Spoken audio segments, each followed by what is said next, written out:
Sarah, and my question to you is all around how well is your attraction and your recruitment strategy working for you? What we find so often when people are recruiting using an agency or for themselves is they actually forget what their magic is. And what we are going to be doing is in this 4-part series all about recruiting for culture, we're going to be underpinning the recruitment and the attraction process with your brand, your reputation and the culture. So in this 4-part series, Sarah and I are going to show you how to build culture fit into your attraction and recruitment strategy. We're going to also show you how do you actually become really laser focused into the competencies that count and don't get sidetracked with shiny objects. Then we're also going to show you how you can actually turn those into really engaging interview questions and have engaging interview conversations. And then finishing off that beautifully, we're going to finish off why it's so important to nurture candidates, whether they're successful or not.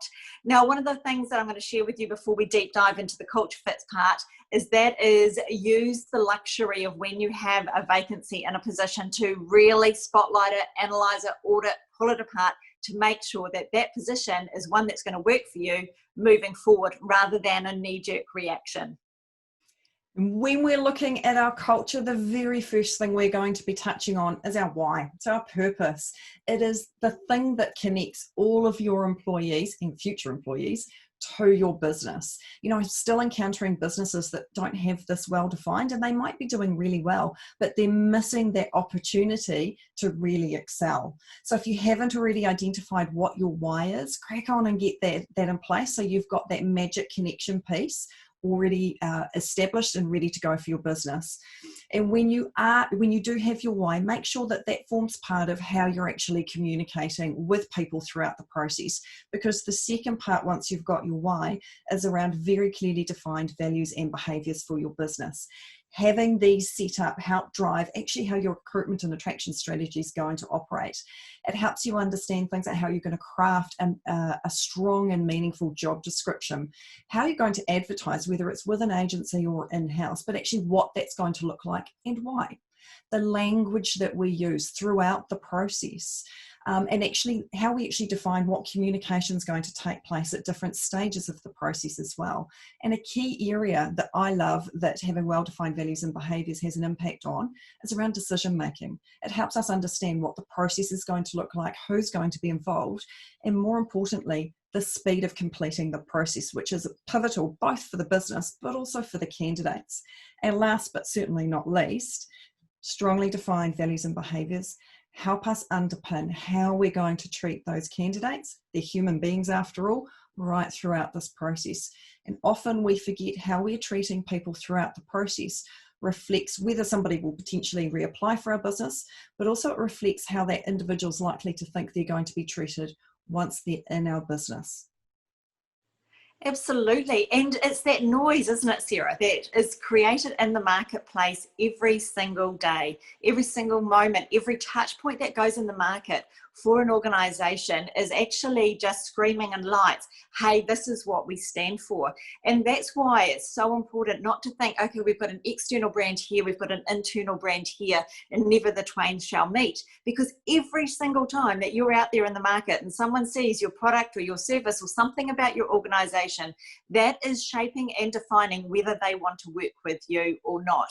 So never underestimate what is going on out there and the decisions and judgments that are being made.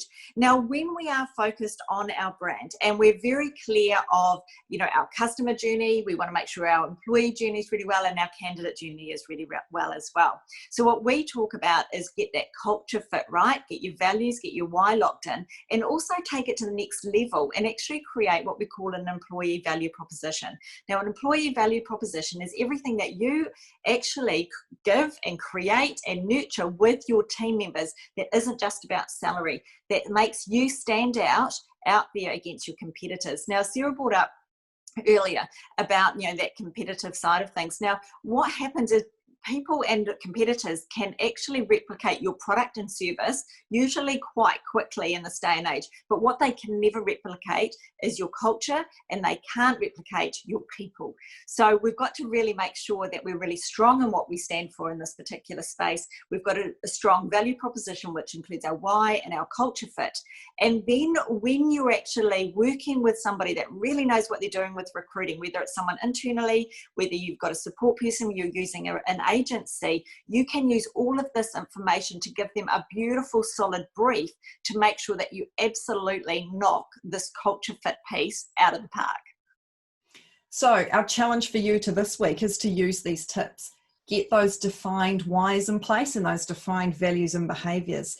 Think about the noise and the brand that you've got in the market and the reputation that sits around that, and make sure that recruitment and strategy, recruitment and the candidate process is highly aligned to the culture and the values and the brand that you've just worked so hard to put in place.